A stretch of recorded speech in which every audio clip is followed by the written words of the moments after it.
C'est sur l'Isère, près de Bourg-Saint-Maurice, que l'équipe de France de descente de canoë-kayak a choisi de se préparer. Un premier stage post-championnat du monde qui se dérouleront en ce même lieu du 26 juin au 1er juillet. Profitant d'un créneau de lâcher d'eau, les 17 athlètes qualifiés après les sélections et présents à ce stage ont aujourd'hui une belle occasion de se confronter aux cadors étrangers venus aussi en repérage.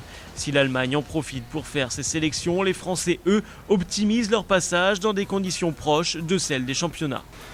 Pour nous, c'est un bon entraînement parce que c'est vraiment la vraie simulation de course avec quelques références au niveau international.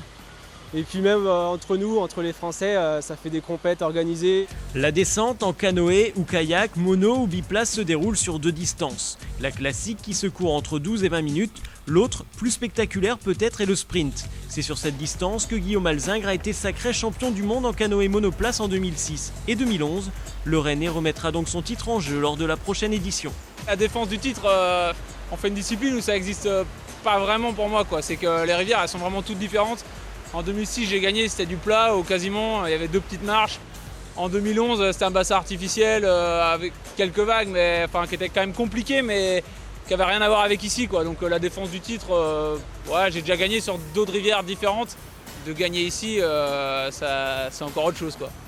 Le stage de l'équipe de France est un moyen de se retrouver pour certains et de s'intégrer pour d'autres. Éparpillés en France sur les différents pôles, canoïstes et kayakistes ne se connaissent pas toujours intimement. C'est le cas de Claire Brenne qui vit là sa première sélection d'équipe de France et qui découvre le fonctionnement et l'ambiance. Je le vis plutôt bien, il y a une bonne ambiance au sein de l'équipe de France, de bons coachs et on fait de bonnes descentes. C'est avant tout une équipe de France, donc par exemple pour ce stage-là, on navigue ensemble, on est soudés, on discute des trajectoires et c'est avant tout une équipe.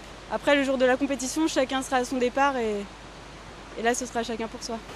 Au final, la descente est un sport individuel ou à pratiquer à 2 pour les biplaces. Il n'en reste pas moins que leurs futurs adversaires au championnat du monde se veulent aussi partenaires d'entraînement en équipe de France. Il faut donc oublier la concurrence pour progresser ensemble face aux nations étrangères. Il y a un vrai groupe France, même si les gens sont adversaires, il y a vraiment une logique de partenariat. Et ça, les athlètes, depuis quelques années, l'ont bien compris, que pour qu'il y ait de la performance individuelle, avant, il fallait vraiment qu'il y ait un esprit et une dynamique collective. Une fois les 2 manches terminées, certains décident de rentrer à l'auberge de jeunesse là où ils sont logés. D'autres, en revanche, préfèrent récupérer sur un lac. L'absence d'eau vive permet de travailler sur d'autres aspects de la discipline et de revenir aux fondamentaux. Et oblige-toi à faire 1, 2, 3, le bateau il va se décaler et 4e coup de pagaie, un col de cygne efficace. Et si tu le fais à gauche, bien te mettre sur le genou. Là on peaufine, on voit bien que tous les athlètes qui sont ici, c'est quand même ceux en France qui laissent le moins de part au hasard dans la réussite, quoi. Parce que on voit bien que la performance, c'est plein de petits détails finalement. Alors il faut bien le vivre, il ne faut pas que ce soit non plus une obsession.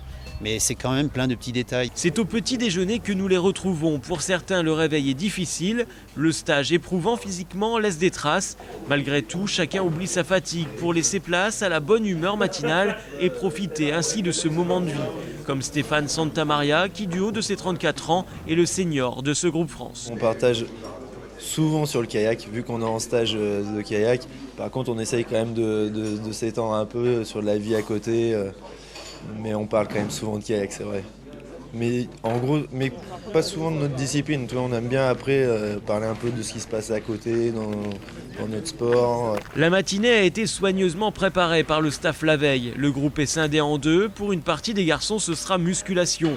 À 5 minutes de leur hébergement, un programme bien défini les attend. Renforcement qui est vraiment nécessaire dans l'optique notamment du sprint, d'avoir un muscle un peu plus fort, un peu plus construit pour avoir une puissance dans la pale un peu plus importante et avoir un pouvoir d'accélération de bateau plus tenu et mieux gainé.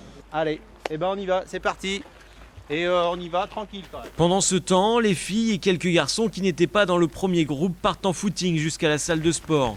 30 minutes de course à travers les bois, mais dès qu'un cours d'eau apparaît, ils stoppent leur effort. On s'arrête et on regarde et puis on essaie de voir si ça peut passer. Toujours pour voir si ça peut passer en bateau, donc c'est assez rigolo, c'est la caractéristique du descendeur.